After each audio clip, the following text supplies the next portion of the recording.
Hi friends, ಎಲ್ರಿಗೂ ನಮಸ್ಕಾರ. ಎಲ್ಲರೂ ಹೇಗಿದ್ದೀರಾ? ಎಲ್ಲರೂ ಚೆನ್ನಾಗಿದ್ದೀರಾ ಅಂತ ತಿಳ್ಕೊಂಡಿದ್ದೀನಿ. ಯಾರೆಲ್ಲ ನನ್ನ ಚಾನಲ್ನ ಹೊಸದಾಗಿ ನೋಡ್ತಿದ್ದೀರಾ ಪ್ಲೀಸ್ ಸಬ್ಸ್ಕ್ರೈಬ್ ಮಾಡ್ಕೊಂಡು ನೋಡಿ ಅಂತ ಹೇಳ್ತಾ ಈ ವಿಡಿಯೋನ ಕಂಟಿನ್ಯೂ ಮಾಡ್ತಾ ಇದ್ದೀನಿ. ಮಂಗಳವಾರದ ಬ್ಲಾಗ್ ಇದು ಫ್ರೆಂಡ್ಸ್. 6 ಗಂಟೆಗೆ ಎದ್ದಿದೆ, ಅಂದರೆ 5:30ಗೆ ಎದ್ದೇಳಬೇಕಿತ್ತು.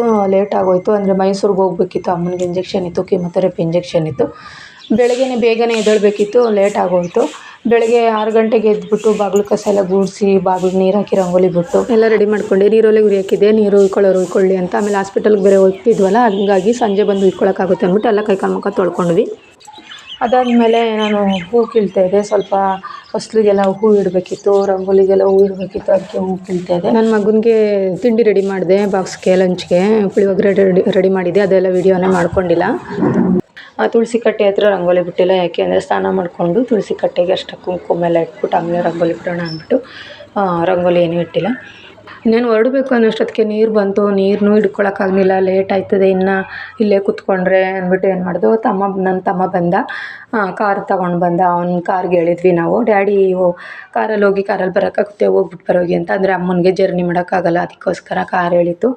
ಕಾರ್ಗೆ ಹೋದ್ವಿ. ಅವನು ಹತ್ತಿಂದ ವಾಪಸ್ ಬರೋಕ್ಕಾಗಲ್ಲ, ನೀವು ಬಸ್ಗೆ ಹೋಗ್ಬಿಡಿ, ನಾನು ಬಾಡಿಗೆಗೆ ಒಪ್ಕೊಬಿಟ್ಟಿದ್ದೀನಿ ಅಂತ ಅಂದ. ಓಕೆ ಸರಿ ಆಯಿತು ಅಂದ್ಬಿಟ್ಟು ನಾವು ಕಾರಲ್ಲಿ ಹೊರಟ್ವಿ. ಅಂದರೆ ಅಮ್ಮನಿಗೆ ಜರ್ನಿ ಮಾಡೋಕ್ಕಾಗಲ್ಲ, ಬಸ್ಸಲ್ಲೆಲ್ಲ ಓಡಾಡೋಕ್ಕಾಗಲ್ಲ, ನಡ್ಕೊಂಡು ಬರೋದು ಅದೆಲ್ಲ ಆಗೋಲ್ಲ. ಅದಕ್ಕೆ ನಾವು ಕಾರ್ಗೆ ಹೇಳಿದ್ವಿ. ಅವನು ಬೇರೆ ಒಪ್ಕೊಬಿಟ್ಟಿದ್ನಂತೆ ಬಾಡಿಗೆಗೆ. ಸರಿ ಆಯಿತು ಬಿಡು ಅಂತ ಹೇಳ್ಬಿಟ್ಟು ಹೊರಟ್ವಿ. ಅಲ್ಲಿ ತುಂಬ ಕೆಲಸಗಳಿರುತ್ತೆ, ಅಲ್ಲೂ ಹಾಸ್ಪಿಟಲಲ್ಲೂ. ಪಾಪು ಬೇರೆ ಕರ್ಕೊಂಡು ಹೋಗ್ತಿದ್ದೀನಿ, ಒಬ್ಬಳೇ ಓಡಾಡಬೇಕು ಅಂತ ಅದು ಬೇರೆ ಯೋಚನೆ ಆಗಿತ್ತು. ಮಾಮ ಅಂದ್ಕೊಂಡು ಉದ್ದಕ್ಕೂ ಮಾತಾಡಿಸ್ಕೊಂಡು ಬರ್ತಾಯಿದ್ಲು. ಅದಾದಮೇಲೆ ಹಾಸ್ಪಿಟಲ್ ಹತ್ರ ಬಂದ್ವಿ ನಾವು, ಕೆರೆಚ್ ಹಾಸ್ಪಿಟಲ್ ಹತ್ರ ಬಂದ್ವಿ. ಹಿಂದುಗಡೆ ಕಲ್ ಬಿಲ್ಡಿಂಗ್ ಅಂತ ಹೇಳ್ತಾರಲ್ಲ, ಅಲ್ಲಿ ನಿಲ್ಲಿಸ್ಬಿಟ್ಟು ಹೋದ ಅವನು. ನಾವು ಇಲ್ಲಿಂದ ನಡ್ಕೊಂಡು ಹೋಗ್ತಾಯಿದ್ವಿ. 9 ಗಂಟೆಗೆಲ್ಲ ಬೇಗ ಹೋಗ್ಬಿಡ್ಬೇಕು, ಇಲ್ಲ ಅಂತಂದರೆ ತುಂಬ ಲೇಟ್ ಆಗುತ್ತೆ. ಅಮ್ಮ ಏನು ಮಾಡಿದ್ದಾರೆ, ಹಿಂದಿನ ದಿನವೇ ಹೋಗಿ ಕೇರ್ ನಗರದಲ್ಲಿ CBC ಎಲ್ಲ ಬ್ಲಡ್ ಟೆಸ್ಟ್ ಮಾಡಿಸ್ಕೊಬಂದಿದ್ದಾರೆ. ಇಲ್ಲ ಅಂದಿದ್ರೆ ಹೋದ ತಕ್ಷಣ ಬ್ಲಡ್ ಟೆಸ್ಟ್ ಬರೀತಿದ್ರು. ಬ್ಲಡ್ ಟೆಸ್ಟ್ ಮಾಡಿಸ್ಕೊಂಡು ಬಂದು ಇಂಜೆಕ್ಷನ್ ಎಲ್ಲ ಹಾಕಿಸ್ಕೊಳ್ಳೋ ತನಕ ತುಂಬ ಲೇಟ್ ಆಗಿಬಿಡ್ತಿತ್ತು. ಹಂಗಾಗಿ ಈಗ ಅಲ್ಲೇ ಬ್ಲಡ್ ಟೆಸ್ಟ್ ಎಲ್ಲ ಮಾಡಿಸಿದಾರಲ್ಲ, ಈಗ ಹೋಗ್ತಿದ್ದಂಗೆ ಇಂಜೆಕ್ಷನ್ ಹಾಕ್ತಾರೆ. ಅದಕ್ಕೆ ಬಂದ್ವಿ. ನೋಡಿ ಇಲ್ಲಿ ಕೀಮೊಥೆರಪಿ ಇನ್ಫ್ಯೂಷನ್ ಸೆಂಟರ್ ಅಂತ, ಇದು ಕೀಮೊಥೆರಪಿ ವಾರ್ಡ್. ಕೀಮೊಥೆರಪಿ ಇಂಜೆಕ್ಷನ್ ಹಾಕಿಸ್ಕೊಳ್ಳೋಕ್ಕೆ ಇಲ್ಲೇ ಬರಬೇಕು. ಇದು ವಾರ್ಡ್ಗಳಿದು ಕೀಮೊಥೆರಪಿ ಹಾಕಿಸ್ಕೊತಾರಲ್ಲ ಅವರು ಇಲ್ಲಿಗೆ ಬರೋದು. ಒಳಗಡೆ ಫುಲ್ ವಾರ್ಡ್ಸ್ಗಳಿದೆ. ಅಲ್ಲಿ ಬಂದ್ವಿ. ಅಲ್ಲಿ ಬಂದುಬಿಟ್ಟು ಅಮ್ಮ ಡಾಕ್ಟ್ರಿಗೆ ರಿಪೋರ್ಟ್ ಎಲ್ಲ ಕೊಡ್ತೀವಿ, ಇವತ್ತು ಕೀಮೊಥೆರಪಿ ಇದೆ ಅಂತ ಹೇಳ್ಬಿಟ್ಟು.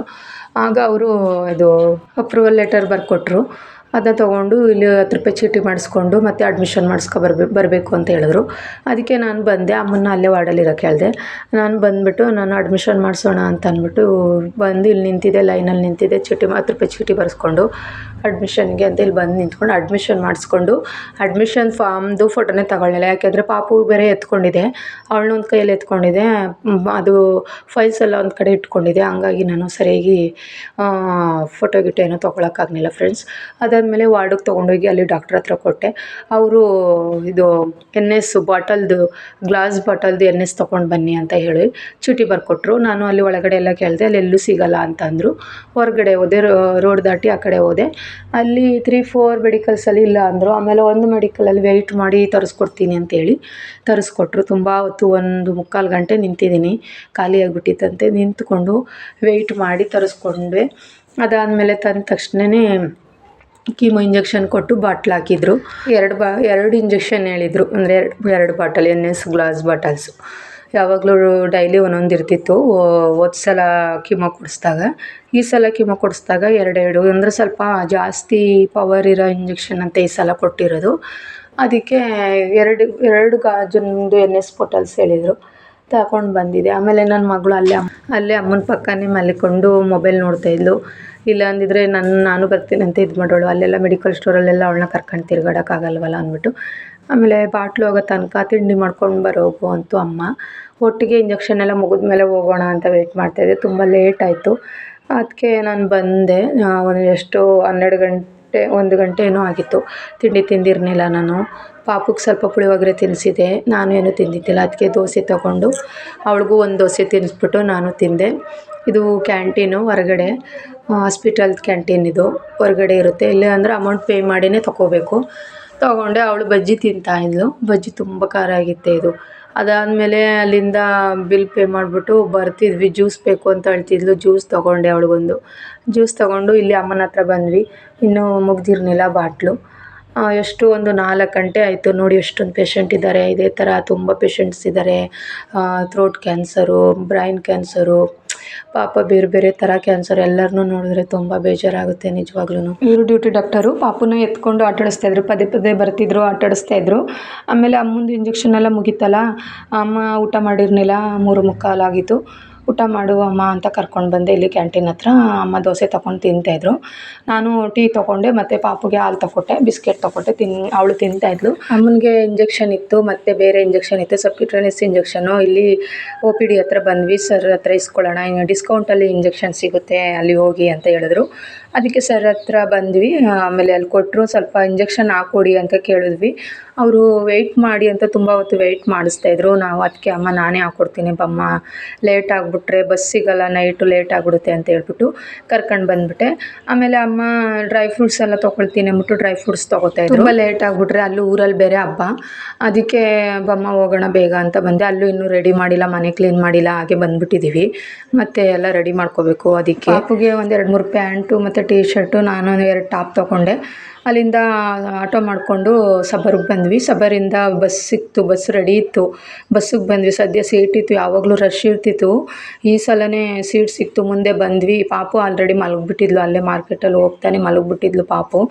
ಅದಾದಮೇಲೆ ಬೇಗ ಬೇಗ ಹೋಗಿ ಮನೇಲೂ ಕೆಲಸ ಮಾಡ್ಕೋಬೇಕು, ಇಲ್ಲೇ ಲೇಟ್ ಆಗಿಬಿಡ್ತು. ಯಾವಾಗ್ಲೂ ಹಬ್ಬದ ಟೈಮಲ್ಲಿ ಹಿಂಗೆ ಶುಕ್ರವಾರ ಮಂಗಳವಾರ ದಿನಗಳಲ್ಲಿ ಅಮ್ಮ ಅವರು ಆಸ್ಪತ್ರೆಗೆ ಹೋಗ್ತಾರೆ. KR ನಗರ ಬಂದ್ವಿ. KR ನಗರ ಬಂದ ತಕ್ಷಣ ಡ್ಯಾಡಿಗೆ ಫೋನ್ ಮಾಡಿದೋ. ಡ್ಯಾಡಿಗೆ ಫೋನ್ ಮಾಡಿದ ತಕ್ಷಣ ಡ್ಯಾಡಿ ಆಟೋಗೆ ಹೇಳಿದ್ದೀನಿ, ಆಟೋಗೆ ಬಂದುಬಿಡಿ ಅಂತ ಹೇಳ್ತು. ಆಟೋಗೆ ಕಳಿಸಿತ್ತು. ಆಟೋಗೆ ಹೋದ್ವಿ. ಆಮೇಲೆ ಅಮ್ಮ ತುಂಬ ಸುಸ್ತಾಗ್ತೈತೆ ಅಂದರು. ಆಮೇಲೆ ಎಳ್ನೀರು ಹತ್ರ ನಿಲ್ಲಿಸಿ ಅಣ್ಣ, ಅಲ್ಲಿ ಎಳ್ನೀರು ತೊಗೊಳ್ಳೋದ ಅಂತ ಹೇಳ್ಬಿಟ್ಟು ಅಮ್ಮ ಅಲ್ಲೇ ಒಂದು ಎಳ್ನೀರು ಕುಡಿದ್ರು, ಮತ್ತು ಮನೆಗೆ ಒಂದು ಎಳ್ನೀರು ತೊಗೊಂಡ್ರು. ಅಂದರೆ ಯಾವಾಗಲೂ ಇಂಜೆಕ್ಷನ್ ಮಾಡಿಸ್ದಾಗಲೆಲ್ಲ ಹಂಗೇ ಅಮ್ಮ ತುಂಬ ಸುಸ್ತಾಗ್ಬಿಡ್ತಾರೆ. 2-3 ದಿನ ಎದ್ದೇಳೋದೇ ಇಲ್ಲ, ಮಲಗ್ದಂಗೆ ಇರ್ತಾರೆ, ಸುಸ್ತು ಅಂತ. ಅದಾದಮೇಲೆ ಅಲ್ಲಿಂದ ಬಂದುಬಿಟ್ಟು ಪೂಜೆ ಮನೆಯೆಲ್ಲ ಒರೆಸಿ ಪೂಜೆ ಎಲ್ಲ ಮಾಡಿ ರೆಡಿ ಮಾಡಿಕೊಟ್ರು. ದೀಪ ಎಲ್ಲ ರೆಡಿ ಮಾಡಿಕೊಟ್ಟೆ. ನಾನು ಅಡುಗೆ ಮಾಡ್ಕೊತಾಯಿದ್ದೆ. ನಾನು ಅಡುಗೆಗೆಲ್ಲ ರೆಡಿ ಮಾಡ್ಕೊತಾಯಿದ್ದೆ, ಖಾರ ಎಲ್ಲ ರುಬ್ಬಿ ರೆಡಿ ಮಾಡ್ಕೊತಾಯಿದ್ದೆ. ಬಂದು ಡ್ಯಾಡಿನೂ ನನ್ನ ಮಗನೂ ಇಬ್ಬರು ಹೋಗಿ ಪೂಜೆ ಮಾಡಿಸ್ಕೊಬಂದ್ರು. ಎಲ್ಲ ತೊಂಬಿಟ್ಟು ಹಿಡ್ಕೊಂಡೋದ್ರು. ನಮಗೆ ತೊಂಬಿಟ್ಟು ಹಿಡ್ಕೊಂಡು ಹೋಗೋಕ್ಕಾಗಲಿಲ್ಲ, ಮನೇಲಿ ಕೆಲಸನೇ ಮುಗ್ದಿರಲಿಲ್ಲ. ಅದಕ್ಕೆ ನಾನು ಅಮ್ಮನೂ ಹೋಗೋಕ್ಕಾಗಲ್ಲ, ಇನ್ನು ನಾನೇ ಹೋಗಬೇಕು. ನಾನು ಹೊಂಟೋಗ್ಬಿಟ್ರೆ ಕೆಲಸ ಹಂಗೆ ಪೆಂಡಿಂಗ್ ಉಳ್ಕೊತದೆ, ಮನೆ ಕ್ಲೀನ್ ಮಾಡಿಲ್ಲ. ಅದಕ್ಕೆ ಡ್ಯಾಡಿನೂ ನನ್ನ ಮಗನೂ ಇಬ್ಬರೇ ಹೋಗಿ ಪೂಜೆ ಮಾಡಿಸ್ಕೊಂಡು ಬಂದುಬಿಟ್ರು. ಚಿಕ್ಕದಾಗಿ ಸಿಂಪಲ್ಲಾಗಿ ವೀಡಿಯೋ ಮಾಡ್ಕೊಂಡು ಬಂದೆ. ಡ್ಯಾಡಿಯವರು ಬಂದರು ಆಮೇಲೆ ದೇವಸ್ಥಾನದಿಂದ. ಅದಾದಮೇಲೆ ಅಡುಗೆಗೆಲ್ಲ ರೆಡಿ ಮಾಡ್ಕೊಂಡಿದ್ದೆ. ನಮ್ಮ ಡ್ಯಾಡಿ ಬಂದು ಕೋಳಿ ಕ್ಲೀನ್ ಮಾಡ್ಕೊತಾಯಿದ್ರು. ಆಮೇಲೆ ಚಿಕನ್ ಅಂಗಡಿಗೆ ತೊಗೊಂಡೋಗಿ ಕ್ಲೀನ್ ಮಾಡಿಸ್ಕೊಬರೋಕ್ಕಾಗಲಿಲ್ಲ, ಲೇಟ್ ಆಗಿಬಿಟ್ಟಿತ್ತು. ಅಡುಗೆ ಎಲ್ಲ ಮಾಡಿ ಎಡೆಲ್ಲ ಇಟ್ಟಿದ್ದೆಲ್ಲ ವೀಡಿಯೋ ಮಾಡ್ಕೊಂಡಿದ್ದೆ ಫ್ರೆಂಡ್ಸ್, ಅದು ಮಿಸ್ ಆಗಿಬಿಟ್ಟಿದೆ. ಇಷ್ಟೇ ವೀಡಿಯೋ ಮಾಡ್ಕೊಂಡಿರೋದು ನಾನು. ನೋಡಿದ್ರಲ್ಲ ಫ್ರೆಂಡ್ಸ್, ಈ ವಿಡಿಯೋ ನಿಮಗೆ ಸ್ವಲ್ಪನಾದರೂ ಇಷ್ಟವಾಗಿದ್ದರೆ ಪನ್ನಗಶಕ್ತಿ ಕುಟುಂಬ ಚಾನಲ್ಗೆ ಲೈಕ್ ಮಾಡಿ, ಹಾಗೆ ಶೇರ್ ಮಾಡಿ. ಯಾರೆಲ್ಲ ನನ್ನ ಚಾನಲ್ ಹೊಸ್ದಾಗಿ ನೋಡ್ತಿದ್ದೀರಾ ಪ್ಲೀಸ್ ಸಬ್ಸ್ಕ್ರೈಬ್ ಮಾಡ್ಕೊಂಡು ನೋಡಿ ಅಂತ ಹೇಳ್ತಾ ಇಲ್ಲಿಗೆ ಈ ವಿಡಿಯೋನ ಎಂಡ್ ಮಾಡ್ತಾಯಿದ್ದೀನಿ. Bye friends.